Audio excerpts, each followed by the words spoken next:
Any summer holidays kannu call GT Holidays ku pannu. GT Holidays, South India's #1 travel brand. யார் இந்த தீபக் ராஜ்? அவருக்கு ஏன் இந்த ஒரு கோரமான முடிவு நடந்திருக்கு? குறிப்பாக நெல்லை என்றாலே ஒரு சாதிய படுகொலைகள் நிறைய நடக்கும்னு சொல்லுவாங்க. இதற்கு பின்னாடியும் ஒரு சாதி ஒரு காரணமா இருக்கா? நெல்லை மாவட்டத்தில் கொலைகள் தொடர்ந்து நடந்து கொண்டு தான் இருக்கு. அதுல இந்த கொலை வந்து ரொம்ப கொடூரமான கொலை. கொலை செய்தவர் யார்? கொலை செய்யப்பட்ட நபர் யார் அப்படின்னா, மொத்தம் 23 வழக்கு இருக்குன்னு நுண்ணறிவு பிரிவு காவல்துறை தகவல் சொல்லு. ஹிஸ்டரி ஷீட் ரெக்கார்டர் அவரு. History sheet recorder. இது காவல்துறையோட தரப்பு. ஆனா அப்பகுதி மக்களோட தரப்பு என்னன்னா, இவரு தேவேந்திர குல வேளாளர் சமூகத்துக்கு பாதுகாவலர், ஒரு தலைவரா உருவெடுத்துட்டு வர்றாரு. எங்க இருந்தோ வந்து திடீர்னு ஒரு 6 பேர் வந்து இவரை தாக்க ஆரம்பிக்கிறாங்க. கொடூரமான தாக்குதல், அதாவது கொடூரமான கொலை. முகங்கள் செதைக்கும் அளவுக்கு கொலை செய்யப்படுறாரு. அதாவது ஆயுதங்களோட தான் வராங்களா? ஆமா,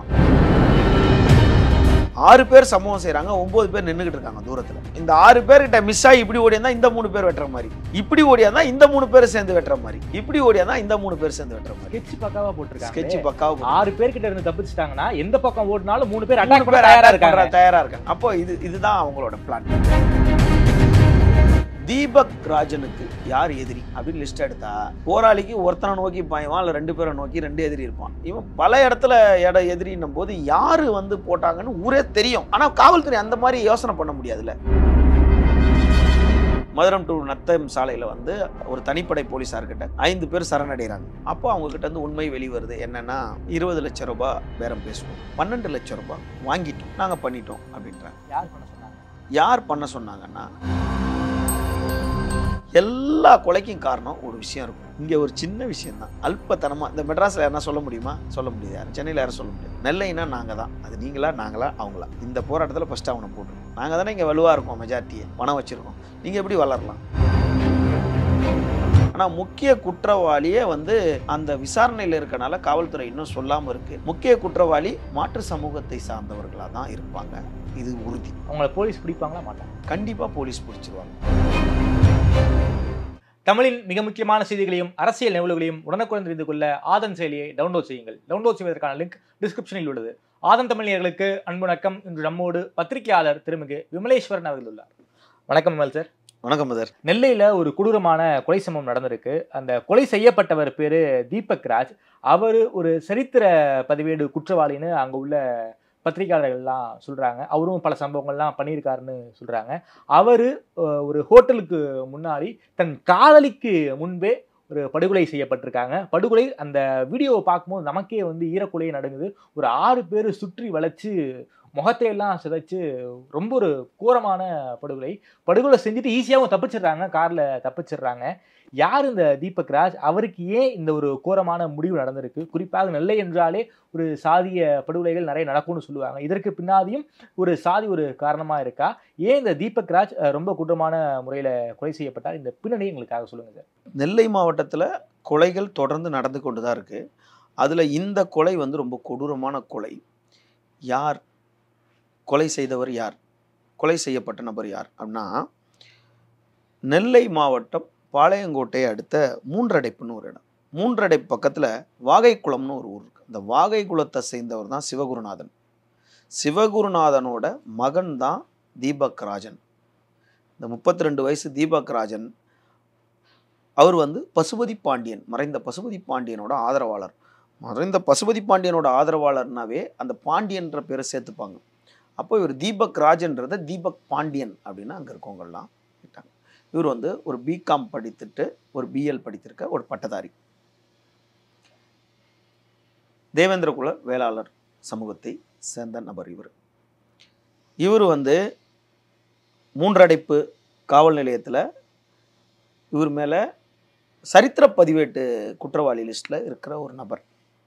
அந்த சுற்றி இருக்க அந்த மாவட்டத்திலையும் பக்கத்து மாவட்டையும் இந்த பக்கம் மாவட்டத்துங்களையும் மொத்தமாக இவர் மேலே 3 கொலை வழக்கு உறுதி செய்யப்பட்டிருக்கு. 5 கொலை வழக்கு, கொலை முயற்சி இருக்கலாம். மொத்தம் 23 வழக்கு இருக்குன்னு நுண்ணறிவு பிரிவு காவல்துறை தகவல் சொல்லுது. ஹிஸ்டரி ஷீட் ரெக்கார்டர் அவரு. History sheet recorder. இது காவல்துறையோட தரப்பு. ஆனா அப்பகுதி மக்களோட தரப்பு என்னன்னா, இவரு எங்க சமூக தேவேந்திர குல வேளாளர் சமூகத்துக்கு ஒரு பாதுகாவலர், ஒரு தலைவராக உருவெடுத்துட்டு வர்றாரு.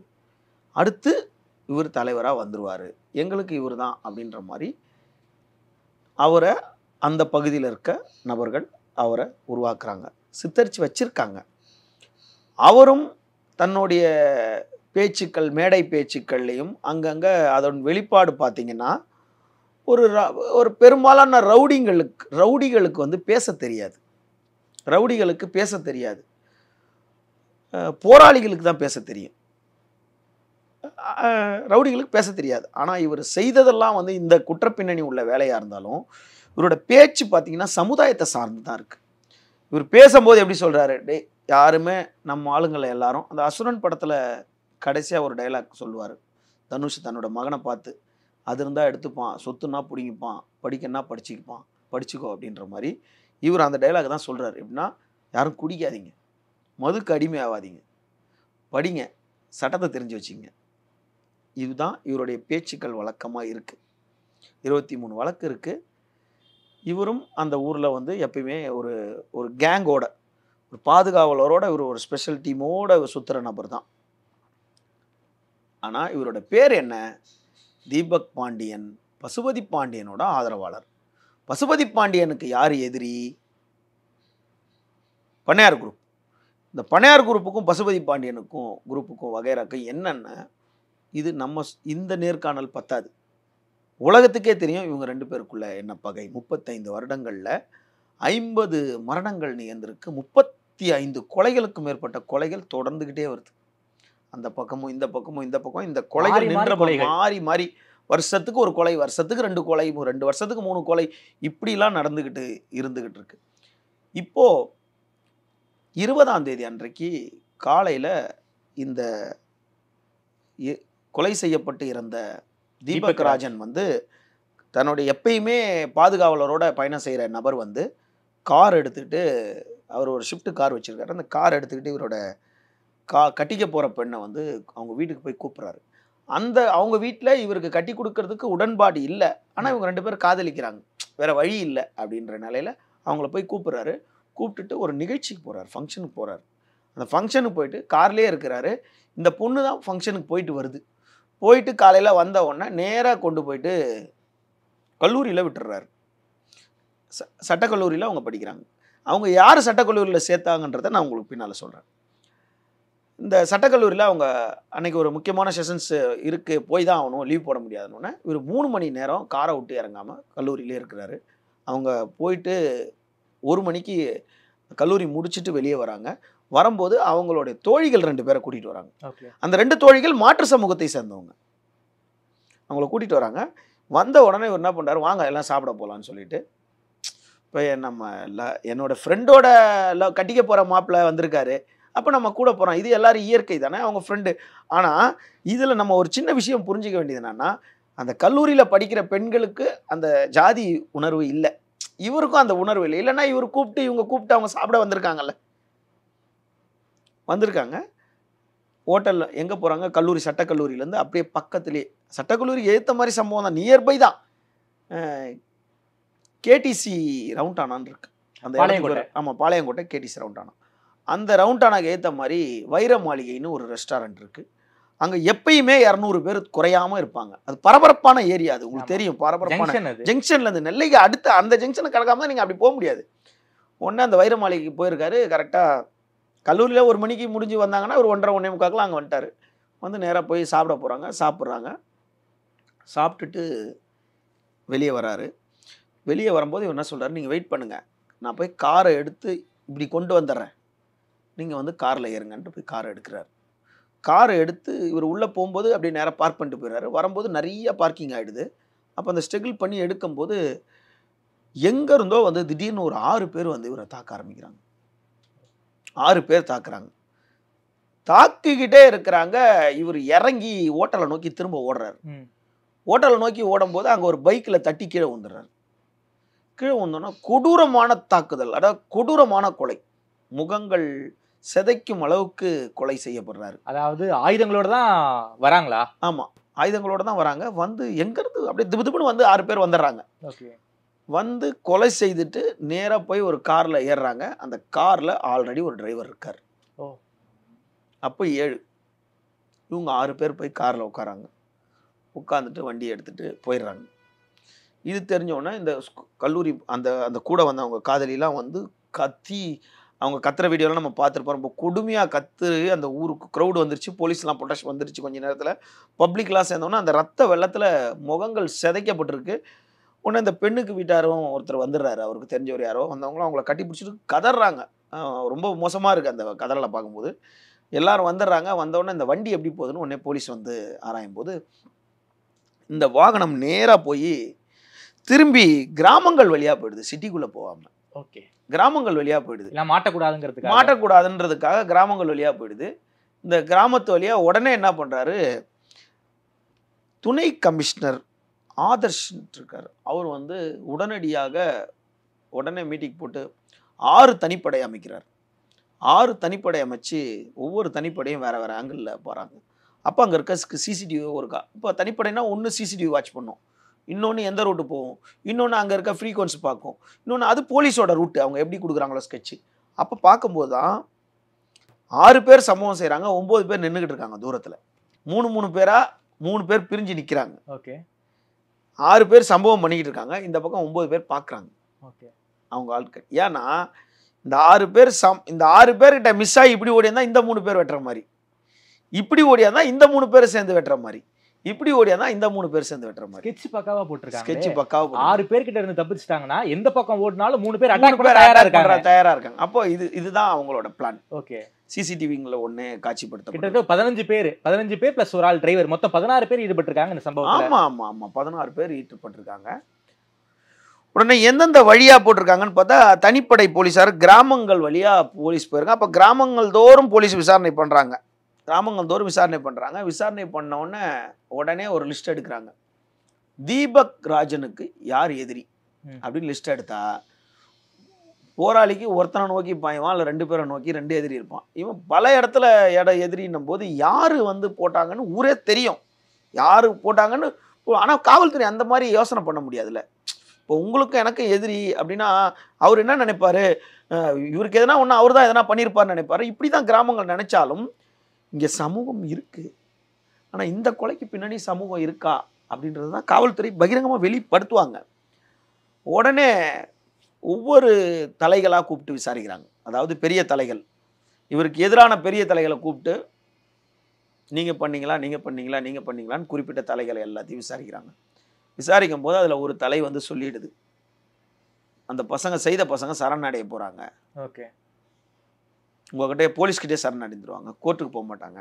எங்கே சரணடைய போகிறாங்கன்னா மதுரை ரோடு நத்தம் பக்கத்தில் நத்தம் டு மதுரை ரோட்டில் சரணடைகிறாங்கன்னு 5 பேர் சரணடைகிறாங்க. எங்கே? மதுரம் டு நத்தம் சாலையில் வந்து ஒரு தனிப்படை போலீஸார்கிட்டயே 5 பேர் சரணடைகிறாங்க. சரணடைந்தவர்கள் யாருன்னா நாங்குநேரியை சேர்ந்த நவீன் ஒருத்தர், முனீர் பள்ளத்தை சேர்ந்த ஐயப்பன் ஒருத்தர், ஸ்ரீவைகுண்டத்தை சேர்ந்த ஐயப்பன் ஒருத்தர். அப்போ இவங்க 3 பேருமே நாங்குநேரியை சேர்ந்தவங்க தான். அது இல்லாமல் சேரன்மாதேவி பக்கத்தில் இருக்கவங்க 2 பேர் சேர்றாங்க, சரவணன் முருகேசன் சொல்லிட்டு 2 பேர் சேர்றாங்க. அப்போ இந்த 5 பேர் சரணடைகிறாங்க. அப்போ போலீஸ் கூப்பிட்டு சேருது, 5 பேர் சரணடைகிறீங்கன்னா 6 பேர் சம்பவம் பண்ணியிருக்கீங்க, கார் ஓட்டுனது ஒரு ஆள், இவங்க 2 பேர் யார் அப்படின்னு போலீஸ் கேட்குறாங்க. அப்போ தான் அந்த நவீனோட தந்தை பேர் வந்து கபாலி கண்ணனோட மகன் தான் நவீன். அதுக்கு கூட இருந்த இன்னொருத்தரை காட்டுறாங்க, முருகன்ட்டு. அவன் ஏம்னா லெஃப்ட் பெருமாள்னு ஒருத்தர் இருக்கார், அவருடைய பையன் தான் முருகன். 3வது இசைக்கு முத்து போஸ், அவங்க அப்பா பேர். அவங்க 3 பேர். இப்போ கரெக்டாக 7 ஆயிடுச்சா? இவங்க சொல்கிறாங்க, அதாவது 2 ஐயப்பன், நவீன், சரவணன், முத்து சரவணன்,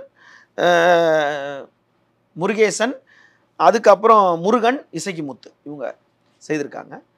உடனே இவங்கக்கிட்ட இவங்க யாரை கேட்டு நீங்கள் பண்ணீங்க, உங்களை யார் இந்த வேலையை பண்ண சொன்னது அப்படின்னு சொல்லிட்டு இவங்க வேறு அம்புன்னு தெரிஞ்சு போயிடுச்சு. போலீஸ் எப்படி ட்ரீட் பண்ணியிருக்கோன்னு உங்களுக்கு தெரியும். உடனே அடின்னு அடிக்கிறாங்க. போலீஸ் எப்படி விசாரிச்சுக்கணும்னு. அப்போ அவங்கக்கிட்ட வந்து உண்மை வெளிவருது. என்னென்னா 20 லட்சம் ரூபாய் பேரம் பேசணும், 12 லட்சம் ரூபாய் வாங்கிட்டோம். 12 லட்ச ரூபா வாங்கிட்டோம், நாங்கள் பண்ணிட்டோம் அப்படின்றாங்க. யார் பண்ண சொன்னாங்க? யார் பண்ண சொன்னாங்கன்னா, அவங்க இல்லை, எங்கள் ஒரு சின்ன கதை சொல்கிறாங்க. ஒரு பொண்ணை வந்து எங்கள் ஊர் பொண்ணை அவங்க ஊர் கடத்திட்டு போயிட்டாங்க அப்படின்னு சொல்கிறாங்க. இந்த கதையை போலீஸ் நம்புறதா இல்லை. இதுக்கு பின்னால் போனால் தீபக் ராஜனோட ஊரை சேர்ந்த ஒரு பொண்ணோட தோழி வந்து வேற ஊரில் இருக்க மாற்று சமூகத்தை சார்ந்திருக்கு. அந்த தோழி வந்து அந்த பொண்ணை வந்து தீபக் ராஜனோட கூட ஊரில் இருக்க பையன் வந்து காதல் பண்ணிட்டார். இது ரொம்ப காலத்துக்கு முன்னாடி. அவரை அடிச்சிருக்காங்க, அவரை கூப்பிட்டு அடிச்சிருக்காங்க, அந்த பையனை அடிச்சிருக்காங்க. அப்போ ஒரு கேரக்டர் உள்ள இன்வால்வ் ஆகுது, முத்து மனோன்னு ஒரு கேரக்டர். இந்த முத்து மனோன்ற கேரக்டர் உள்ள இன்வால்வ் ஆகி அவன் எங்கள் ஏரியா பையனை அடிச்சிங்க, உங்கள் ஊர் பொண்ணு பின்னால் வந்ததுக்குன்னு சொல்லிட்டு இவங்களே அவங்க அடிச்சிட்டாங்க. யாரும் முத்து மனோ அவங்கள அடிச்சிட்டாரு, புரியுதுங்களா? முத்து மனோ ஏ, தீபக் ராஜன் பியா, இல்லை முத்துமனோ ஏ தீபக் ராஜன் தான் ஏ, முத்துமனோ பியோனா இவங்க சமகாலத்தில் உருவாயிட்டு இருக்காங்க. 2 பேரும் ஈக்குவலாக உருவாகுறாங்க. அப்போ ஒரே சமூகம் தான். ஆமாம், ஒரே சமூகம். ஒரு கட்டத்தில் ஒரு வழக்கில் முத்துமனோவை சிறையில் அடைக்கிறாங்க. முத்துமனோவை சிறையில் அடைக்கிறாங்க. அந்த சிறைக்கு போனால் அந்த இடத்துல தீபக் ராஜன் தன்னோட நண்பர் தீபக் ராஜன் இருக்கார். அப்போ முத்துமனோ என்ன சொல்கிறார் தீபக் ராஜன்ட்ட, என்னுடைய காதலி வந்து சட்டம் படிக்கணும்னு ஆசைப்படுறா, நீ தானே இப்போ பிகாம் படிச்சு பிஎல் பண்ணிட்டு இருக்க. ஏன்னாட்டா முத்துமனோ பிஎல் படிச்சுக்கிட்டு இருக்காரா? ஆமாம், பிஎல் படிச்சுட்டு இருக்காரு. நீ படிச்சு அப்போ அந்த டைமில் பிஎல் இப்போ முடிச்சிட்டாரு, பிஎல் படிச்சுட்டு இருக்க. என் காதலியை வந்து ஒரு தனியார் சட்டக்கல்லூரியில் கொஞ்சம் சேர்த்து விட முடியுமான்றாரு.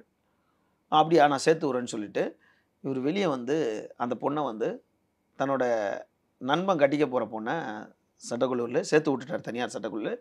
தீபக் ராஜன் தன்னோட உதவி செய்து சேர்த்து விட்டுட்டார். இந்த நேரத்தில் கொரோனா காலகட்டம் 2021 ஏப்ரல் மாதம் காலகட்டத்தில் அவர் வந்து எப்பயுமே குவாரண்டைனில் ஒரு கைதி ஆனாங்கன்னா ஒரு ஜெயிலுக்கு வந்தோன்னா ஒன்று குவாரண்டைனில் வச்சு எடுத்துகிட்டு போவாங்க, இல்லை கிளைச்சேரியில் வச்சு கிளைச்சேரியிலேருந்து அங்கே எடுத்துகிட்டு போவாங்க. இந்த 2 நிறையா ஃபார்மாலிட்டிஸ் இருக்கும். அதாவது தமிழ்நாட்டிலேயே ஃபஸ்ட்டு ஜெயிலாக தான் அந்த காலத்திலேயே பாட்டெலாம் வந்து நம்ம பார்த்துருப்போம், பாளையங்கோட்டை சிறை அப்படின்ற மாதிரி. அங்கே பாம்பு பள்ளிலாம் இல்லாமல் இப்போ ஜாதி இருக்குது பாளையங்கோட்டை சிறையில். இந்த பிளாக் வந்து இந்த சமூகத்தோட பிளாக்கு, இந்த சமூகத்தோட பிளாக்கு, பாளையங்கோட்டையில் கன்ஃபார்மாக இருக்குது. இதில் வந்து இவர் அங்கே கொண்டு போகும்போது இவரே வந்து சொல்லியிருக்காரு, யார் முத்துமனோ சொல்லியிருக்காரு. 22 ஏப்ரல் மாதம் 2021 அங்கே இருக்க ரிவிஷனில் சொல்லியிருக்காரு, ஐயா என்னை இந்த ஜெயிலில் இருக்கவங்க என்னை அடிக்க பிளான் பண்ணுறானுங்க, எல்லாம் வேறு சமூகத்தவங்க, என்னை மாற்றிருங்கன்றிருக்காரு. திரும்ப ஒரு சார் என்னை அடிக்கிறானுங்க, என்னை மாற்றுங்கன்னு, சரிடா வாடா அப்படின்னு சொல்லிட்டு அந்த ஃபார்மாலிட்டிஸ் முடிக்கிறதுலாம் இருக்குல்ல, அந்த பேப்பர்ஸ் ஃபார்மாலிட்டி. அதனால் அந்த பிளாக்லேருந்து கொண்டு வந்து இப்படி வச்சுட்டு ஃபார்மாலிட்டி முடிச்சுக்கிட்டே இருக்கும்போது அடுத்த 15 நிமிஷத்தில் போலீஸாருக்கு கண்ணு முன்னாடியே ஜெயிலில் முத்துமனோவை கொடூரமான தாக்குதல் பண்ணிட்டாங்க. ஓகே, இருவேறு சமூகத்தினர் கொடூரமான தாக்குதல் நடந்த உடனே அவரை கொண்டு வந்து பாளை ஜிஹெச்சில் கொண்டு வந்து வச்சுட்டாங்க. பாளையங்கோட்டை ஜிஹெச்சில் வச்சுட்டாங்க. ஜிஹெச்சில் வச்ச உடனே உடனடியாக ஜட்ஜி டிஜிபி எல்லாருக்கும் தகவல் பண்ண. ஏப்ரல் கொரோனா 2022 சம்பவம் நடக்குது. உடனடியாக அந்த ஜெயிலில் இருந்த 7 பேரை சஸ்பெண்ட் பண்ணிட்டாங்க. ஓகே, ஒரு கைதியை அடிச்சாங்கிற ஒரே காரணத்துக்கு இது அப்போ பெருசாக வந்துச்சு. கொரோனா நாளத்தில் நம்மளுக்கு வேற அதை வந்து எக்ஸ்போஸ் ஆகாமல் இருந்திருக்கு அந்த டைமில். இந்த பாடி அவர் இறந்துட்டார். ஜிஹெச் கொண்டு வந்தாங்க, அவர் மருத்துவ சிகிச்சை பலனளிக்காமல் முத்துமனோ இறந்துட்டார். முத்துமனோ இறந்துட்டார். சிறைக்குள்ளே அடிச்சு கொண்டுட்டாங்க, அவரை அடிச்சுட்டாங்க. அவர் ஜிஹெச் கொண்டு வந்துட்டாங்க, ஜிஹெச்ல இறந்துட்டார். உயிர் போகும் அளவுக்கு அடிச்சிருக்காங்க, சிறைக்குள்ள இறந்துட்டார். இந்த முத்துமனோ பாடியை வந்து 73 நாள் பாடியை வாங்கலை. 73 நாள் வாங்கலை. இந்த 73 நாளும் வந்து நீங்கள் லேட்டஸ்ட்டாக ஒரு படத்தில் பார்த்தீங்கன்னா தண்ணியில் இறங்கி குடித்தோன்னா கல்லாலே அடிப்பாங்கல்ல, பார்த்துருப்பீங்க ஒரு படத்தில். அதே போன்று இங்கே ஒரு பிளாக்ல வந்து இவங்க எல்லாரையும் அடிச்சிருக்காங்க. அடித்த உடனே ஒரு எட்டுன்னு வந்தோன்னா 73 நாள் தினமும் போராட்டம் நடந்துக்கிட்டே இருக்கு. அதில் 67வது நாள் போராட்டம் உச்சகட்டமாகிடுது. அப்போ என்ன பண்ணுறாங்க, இவங்க அந்த வாகை குளத்துலேருந்து வராங்க கலெக்டர் அலுவலகத்தை முற்றுகையிடுறதுக்கு. அங்கே வரும்போதே அங்கேயே போலீஸார் போய் பிளாக் பண்ணுது. பிளாக் பண்ணுது, சாலை மறியலில் ஈடுபடுறாங்க, கலெக்டர் வீட்டை வைக்கிறாங்க, இன்னும் கண்ணீர் புகையெல்லாம் வெடிக்கிறாங்க. அப்போ யூடியூப்பில் இன்னமும் இருக்குது, நீங்கள் பார்த்துக்கலாம். யாராவது அதை பார்க்கணுன்னா யூடியூப்பில் பார்த்துக்கலாம். ஒன்று அவங்க தடுத்து நிப்பாட்டுறாங்க. அதுக்கு அடுத்து கூப்பிட்டு இல்லை நடவடிக்கை எடுக்கிறோம், நீங்கள் வந்து பாடியை வாங்கிக்கிட்டு 73 நாள் அதனால தான் கழிச்சு தான் பாடி வாங்கினாங்க. முத்துமனோ பாடியை வாங்கி அந்த இடத்துல அடக்கம் பண்ணி அவருக்கு ஒரு கல்லறை அமைச்சு இப்போ 3 ஆண்டுகளாக அதில் வந்து மரியாதை செலுத்திக்கிட்டு வராங்க கடந்த ஏப்ரல் வரைக்கும். அந்த நேரத்தில் இந்த விஷயத்தை முன்னெடுத்தது வந்து இப்போ இருக்க தீபக் ராஜ் தான். ஸோ அந்த போராட்டத்தை முன்னெடுத்தது தீபக் ராஜன். அப்போ தீபக் ராஜன் வந்து ஒரு சபதம் எடுத்துட்டார். இது எல்லா இடத்துலையும் எடுக்கிறது. இப்போ நம்ம வீட்டில் இருந்தால் என்ன அடிச்சிட்டிங்களா, நான் உன்னை திரும்ப அடிக்கிறேன்ற மாதிரி தான். எங்கேயுள்ள ஒரு பையனை இப்படி பண்ணிட்டீங்களே, உங்களெல்லாம் கொல்லாமல் விட மாட்டேன்னு அவரு அந்த சாவுக்கு நிறைய ஒரு சபதம் எடுத்த மாதிரியும் காவல்துறை தரப்பில் தெரியும் சபதம் எடுத்த மாதிரியும் அந்த நேரத்தில் தான் போலீஸ் தன்னுடைய வேலையை காட்டியிருக்கு. என்ன பண்ணிருக்கு அரசியலும் போலீஸும். 2001 ஏப்ரல் 2021 ஏப்ரல் அப்போ எந்த கவர்மெண்ட் ஆட்சியில் இருந்துச்சுன்னு உங்களுக்கு தெரியும். போலீஸ் வந்து அந்த அதாவது தீபக் ராஜனுக்கு எதிராக இருக்க சமூகத்தில் இருக்க பல பேருக்கு வந்து பந்தோபஸ்து கொடுத்தாங்க. கன்மான் ஏந்திய பந்தோபஸ்து கொடுத்தாங்க. ஓகே, காவல்துறை இல்லைன்னே மறுக்க முடியாது. அதாவது இந்த சிஎம் வீட்டுக்கிட்டலாம் முன்னாடி கோணி மூட்டைலாம் இறக்கி வச்சிருப்பாங்க தெரியுமா, ஆமா, அந்த மாதிரிலாம் ஒரு சில ஜாதிய தலைவர்களுக்கு அந்த மாதிரி பந்தோபஸ்துலாம் கொடுத்துட்டு இருந்தாங்க. அவங்கள காப்பாற்றினாங்க. எங்க இவங்க இந்த 73 நாள் பாடியை வாங்கலை, ஒரு அந்த 73 நாளுக்குள்ளே இவங்களை யாருன்னா ஒருத்தரை கொண்டுட்டு அந்த பாடியை வாங்கலான் இருக்காங்களோ அப்படின்றதுனால அவங்கள இது வந்து வெளியவே இது வரைக்கும் யாரும் பேசப்படாத விஷயம். அது நெல்லையில் யாரை கேட்டாலும் சொல்லுவாங்க. அவ்வளோ பேருக்கும் போலீஸ் பாதுகாப்பு கொடுத்தாங்க. அதாவது இந்த சமூகத்துக்கு எதிராக இருக்க சமூகத்தினர் எல்லாருக்குமே, குறிப்பிட்டு இந்த நபர் இல்லை, ஒரு முக்கியமான 5-6 பேர் யாருக்குன்னே தெரியும், அது எதுக்கு இப்போ வேணாம், பந்தோபஸ்து கொடுத்தாங்க அரசு. அந்த மாதிரி காவல்துறை, அப்போ அந்த காவல்துறை அவங்களுக்கு பந்தோபஸ்து கொடுத்துச்சு. இந்த சூழ்நிலையில் அப்பத்துலேருந்து இவனை போட்டுறணும், தீபக் ராஜனை போட்டுறணும் அப்படின்றதுல ஒரு குறியாவே இருந்துட்டு இருக்காங்க. ஏன்னா 73 நாள் போராட்டத்தை நடத்தினது தீபக் ராஜன். ஆமா, ஒரு யங்ஸ்டர், ஒரு ஸ்டெபன் வந்து நிக்கிறாங்கல்ல. அதாவது 1000 பேருக்கு முன்னாடி ஒருத்தன் நிக்கிறான், அவன் நிக்கிறான்ற தைரியத்தில் தானே அந்த 1000 பேர் நிக்கிறாங்கன்ற மாதிரி. சரி, அடுத்து இவன் வளரக்கூடாது இங்க அப்படின்ட்டு எல்லா கொலைக்கும் காரணம் ஒரு விஷயம் இருக்கும். இங்க ஒரு சின்ன விஷயம்தான், அல்பத்தனமா. இந்த மெட்ராஸ்ல யாருன்னா சொல்ல முடியுமா? சொல்ல முடியாது. யாரும் சென்னையில் யாரும் சொல்ல முடியாது.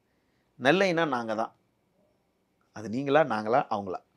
இந்த போராட்டத்தில் ஃபஸ்ட்டு அவனை போட்டுருணும். நாங்கள் தானே இங்கே வலுவாக இருக்கோம், மெஜாரிட்டியை பணம் வச்சுருக்கோம், நீங்கள் எப்படி வளரலாம்? அப்போது இன்னமும் இவங்க 2 பேரும் இப்போது எதிராளி வந்து ஒருத்தர் வந்து அகிம்சை வழியில் போராடிட்டு இருக்காரு, அவர் குற்றப்பின்னணி இல்லாத நபர், நான் அவரை கொண்டாட தான் அந்த வீட்டுக்குள்ளே போகிறேன், அந்த இடத்த அபகரிக்க போகிறேன்னா அது சாதி ரீதியான வன்முறை. என் மீதும் பல குற்ற வழக்கு பின்னணி இருக்கு, உன் மீதும் குற்ற வழக்கு பின்னணி இருக்கு. நான் உன்னை தாக்குனாலும் நீ என்ன தாக்குனாலும் அங்க எங்க இந்த சமூகம் வந்துச்சு? இது பவருக்கான சண்டையா? அது பவருக்கான சண்டை. சமூகத்துல ஒருத்தன் வளரக்கூடாதுன்றது அது சமூகம் தான். கொலை பண்ணவனுங்களுக்கு பவரோ சமூகம்லாம் கிடையாது, பணம் தான். மேன் பவரோ இல்ல மசில் பவரோ கிடையாது. கொலை செய்ய சொன்னாங்களே, அவங்களுக்கு என்ன ஆசை? அவங்களுக்கு என்ன ஆசைன்னா அவங்களுக்கு மசில் பவர் தேவை. அதனால தான் டைரெக்டாக அவங்க இறங்காமல் கூலிப்படையை தேர்ந்தெடுத்து. இப்போ இந்த கூலிப்படை யார் அப்படின்னா, இந்த போலீஸார் விசாரணையில் அந்த 2 பொண்ணு கூட தோழிகள் போனாங்கள்ல, அதில் ஒரு தோழியோட உறவினர் தான் இந்த நவீன். போலீஸ் பல கோலத்தில் சிந்திக்கும். ஒருவேளை எப்பயுமே பந்தோபஸ்தோட போகிற பொண்ணு இந்த பொண்ணு என் கூட கூப்பிட்டவனை தனியாக வந்தார் அப்படின்னு அந்த பொண்ணு மேலே கூட சந்தேகத்தை கண்ணோட தான் போலீஸ் பார்க்கலாம். எல்லார் மேலேயும் போலீஸ் சந்தேக கண்ணோட தான் பார்த்தா மட்டும்தான் அதில் ஒரு குற்றவாளியை கண்டுபிடிக்க முடியும். அப்போ 100 குற்றவாளியும் தூக்கிட்டு வந்து உள்ளே அரெஸ்ட் பண்ணிவிட்டு அதுலேருந்து ஒருத்தரை எடுக்க முடியாது. அப்போ எல்லாரையுமே பார்த்தா தான் ஒருத்தர் தப்புறது இது. அதனால் போலீஸோட பார்வை சரிதான்.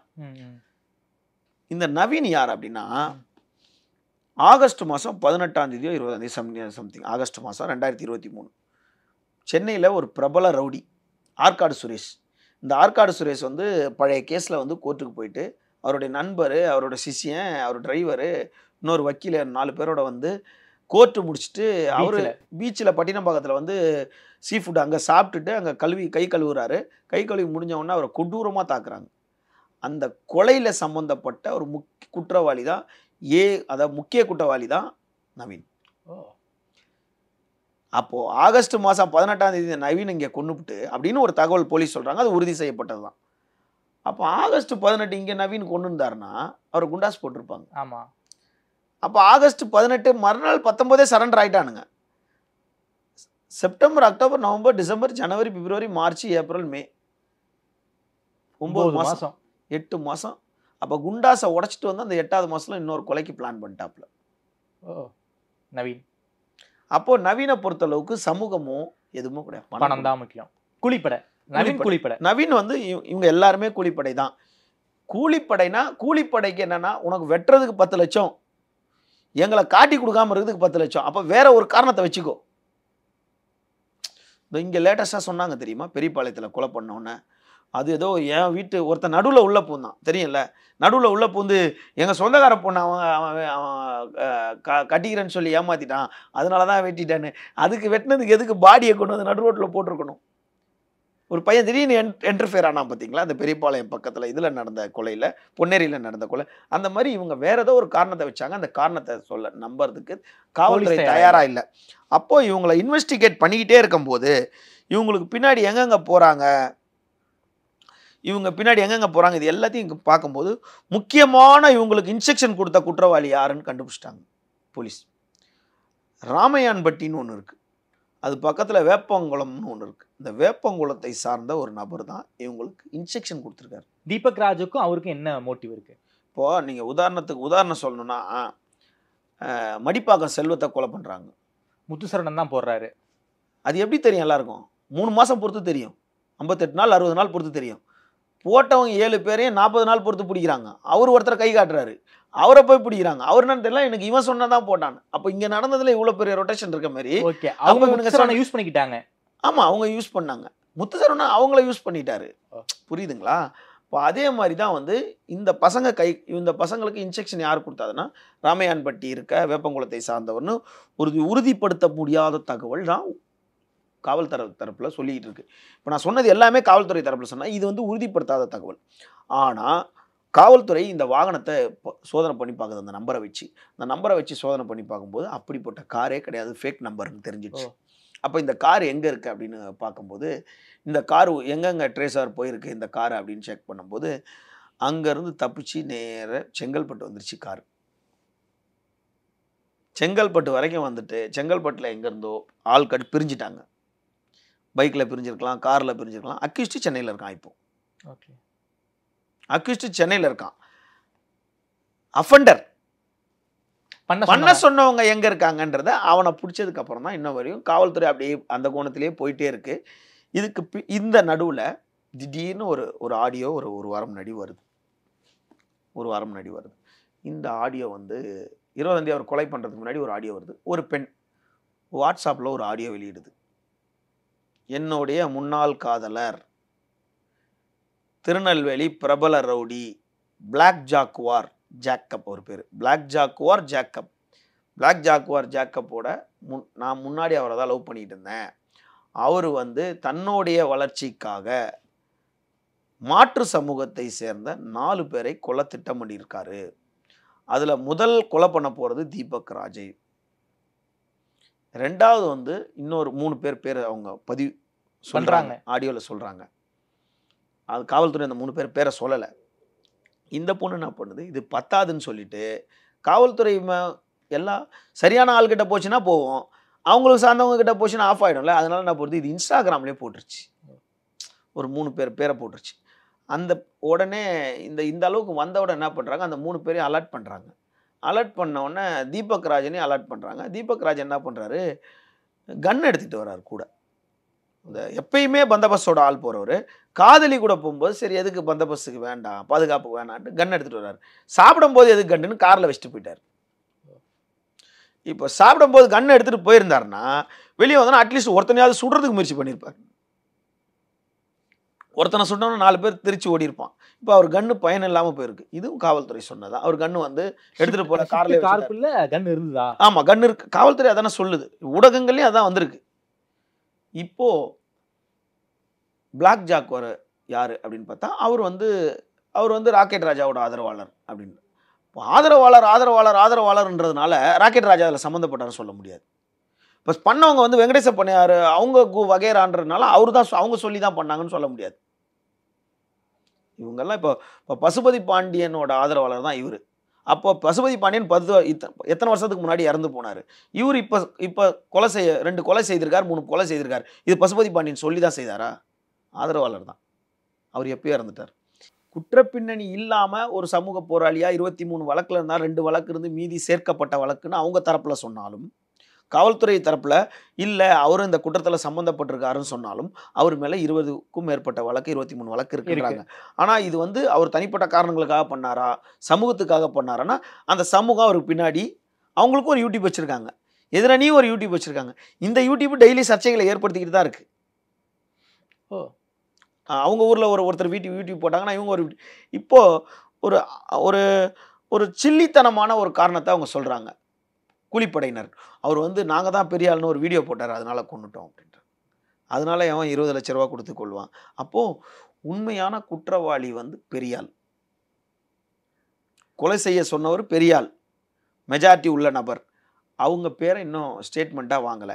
ஆனால் பாரபட்சம் இல்லாமல் இந்த தீபக் ராஜன் கொலையோட இந்த திருநெல்வேலியில் அடுத்த கொலை இந்த மாதிரி கொடூரமான கொலை இல்லாமல் இருக்கணும்னு தான் மக்கள் எல்லாம் விரும்புகிறாங்க. ஆனால் இந்த சமூகம் வந்து அங்கே வந்து சமூகத்தால் கட்டமைச்சிருக்கும் போது இந்த கம்யூனிட்டி அந்த கம்யூனிட்டின்னு இன்னமும் திருநெல்லையில் இது போன்ற நபர்களால் சம்பவங்கள் ஏராளமாக நடந்துக்கிட்டே இருக்குது. ஆனால் முக்கிய குற்றவாளியே வந்து அந்த விசாரணையில் இருக்கனால காவல்துறை இன்னும் சொல்லாமல் இருக்குது. முக்கிய குற்றவாளி மாற்று சமூகத்தை சார்ந்தவர்களாக தான் இருப்பாங்க, இது உறுதி. அவங்கள போலீஸ் பிடிப்பாங்களா மாட்டாங்களா? கண்டிப்பாக போலீஸ் பிடிச்சிருவாங்க. அதில் தான் வந்து இந்த காவல்துறை இப்போ என்ன பண்ணுது, உடனே இவர் உடலை வாங்காமல் உடனே போராட்டத்தில் ஈடுபடுறாங்க. இவரோட உறவினர் ஒரு 10க்கும் மேற்பட்ட கூட பிளட் ரிலேஷன் டக்குன்னு உட்காந்துட்டாங்க ரோட்டில். உட்காந்துட்டு நீங்கள் உண்மையான குற்றவாளியை பிடிங்க, ரியல் அக்யூஸ்ட் தான் வரணுன்றாங்க. அப்போ செய்த குற்றவாளியை கொண்டு வந்துட்டாங்க. செய்ய சொன்னவர் இவர் தானா அப்படின்னு சொல்லிட்டு, நான் சினிமா மாதிரி ஸ்கிரிப்டாக போதா இல்லை உண்மையாலுமே குற்றவாளியாக போகிறாங்களான்றது இப்போ கூர்ந்து கவனிச்சிக்கிட்டு இருக்காங்க. அதனால் இந்த நேரத்தில் நிச்சயமாக பாரபட்சம் இல்லாமல் ஒருத்தர் குற்றவாளியை கைது செய்தாலும் கொலைகள் வந்து இதோட தடுக்கப்பட போகிறதா தெரியல. அடுத்து மாறி மாறி தலைகள் வந்துகிட்டு இருக்கு. இப்போ இந்த பக்கத்தில் ஒருத்தன் உருவானா, இந்த தேவேந்திர குல வேளாளர்ல இந்த பக்கத்தில் ஒருத்தன் உருவானா, அவனை இப்போ தலை தட்டிட்டாங்க. இப்போ இந்த பக்கம் யாருனா இருக்காங்களா அப்படின்னு இப்போ இந்த பெண்ணோட தகவலை வச்சு அந்த பிளாக் ஜாக்குவார் ஜாக்கப் கிட்டையும் விசாரணை பண்ணிக்கிட்டு இருக்காங்க. ஏன் ஏற்கனவே இந்த முத்துமனோட பாடியை வச்சிருக்கும் போது ஏன் மற்றவங்களுக்குலாம் போலீஸ் பாதுகாப்பு அந்த டைமில் கொடுத்தாங்க அப்படின்னா, பொருளாதாரம் யாருக்கிட்ட இருக்கோ, அதாவது இவங்கிட்ட மேன் பவரே இருந்தாலும், தீபக் ராஜன்றவர்கிட்ட மேன் பவரே அதிகமாக இருந்தாலும் பணம் இல்லை, மணி பவர்ன்றது எதிராளி கிட்ட இருக்குல்ல, இது இவங்களோட மிகப்பெரிய ஒரு பலவீனமாக இருக்கும் ஆயிடும். இதுக்கு வந்து வன்முறை, இப்போ ஒரு ஜாதிக்காக ஒரு கொலை அப்படின்றது, இதில் வந்து கொலை செய்யவன் ஆத்திரத்தில் பணத்தை கொடுக்குறான், இவன் பாதிக்கப்பட்டான். இந்த நடுவில் இந்த கூலிப்படை இருக்காங்கல்ல, ஒரு 8 மாதத்துக்கு முன்னாடி ஒரு கொலையில் ஈடுபட்டுட்டு இன்னொரு கொலையை வந்து ஈடுபடுறான், இன்னொரு குண்டாசை உடைச்சிட்டு வந்து இன்னொரு கொலையை பண்ணுறான் அப்படின்னா இது எவ்வளோ ஒரு மோசமான ஒரு இதாக இருக்கும். அப்போ இவனை மாதிரி இந்த வயசுலையும் விட்டுட்டு வெளியே வந்து ஒரு கொலை பண்ண மாட்டான்னு என்ன உறுதி இருக்குது? அவனுக்கு என்ன சமூகம் இருக்குது? அவனுக்கு என்ன சமூக வெறி இருக்குது? அப்படி சமூக வெறி இருக்கவன் எதுக்கு ஆற்காடு சுரேஷை வந்து வெட்டணும்? நாங்குநேரியில் இருக்க பிறந்த நவீனுக்கும் ஆற்காடு சுரேஷுக்கும் என்ன சம்பந்தம் இருக்குது? காசுக்காக தான், காசுக்காக தான். அதனால் இதில் அதாவது கொடூரமான, அதாவது நவீனோட கிளைமாக்ஸ்லாம் ரொம்ப கொடூரமாக இருந்தாலும் அந்த மாதிரிலாம் இல்லாமல் சட்டத்தின்படி அவர் தண்டிக்கப்படும், கன்விக்ட் ஆகணும். அதுக்கு காவல்துறை பண்ணாமல் ஈஸியாக தப்பிச்சு இப்போ 10,000 பேர் பார்த்துருக்கான், 1,00,000 பேர் வீடியோ பார்த்துனா கூட அசால்ட்டாக குண்டாஸ் போட்டால் கூட வெளியே வந்துடுவாங்க. அப்போ சரித்திர பதிவேட்டு குற்றவாளி விட்டால் அடுத்த ஒரு A1 கேட்டகரியில் ரவுடியாக வர்றது விடக்கூடாது இவங்களை அப்படின்றது தான் எல்லாரோட தரப்பில் இருக்க. திருநெல்வேலியை இந்த 20ஆம் தேதியிலேருந்து இந்த 4 நாளாக உலுக்கிக்கிட்டு இருக்கு இந்த சம்பவம். ஓகே சார், ரொம்ப நன்றி சார். குறிப்பாக இந்த தீபக் ராஜ் கொலையை பற்றி ரொம்ப விரிவாக பேசியிருக்கீங்க. அதுக்கு பின்னாடி யாரெல்லாம் ஈடுபட்டிருக்கலாம் அப்படிங்கிற ஒரு விஷயத்த ரொம்ப கோர்வையாக, அந்த உள்ளுக்குள்ளே இருக்கக்கூடிய விஷயத்த பல விஷயங்களை ரொம்ப கோர்வையாக சொல்லியிருக்கீங்க. நேரம் கொடுத்து பேசியமைக்கு நன்றி சார். மிக்க நன்றி.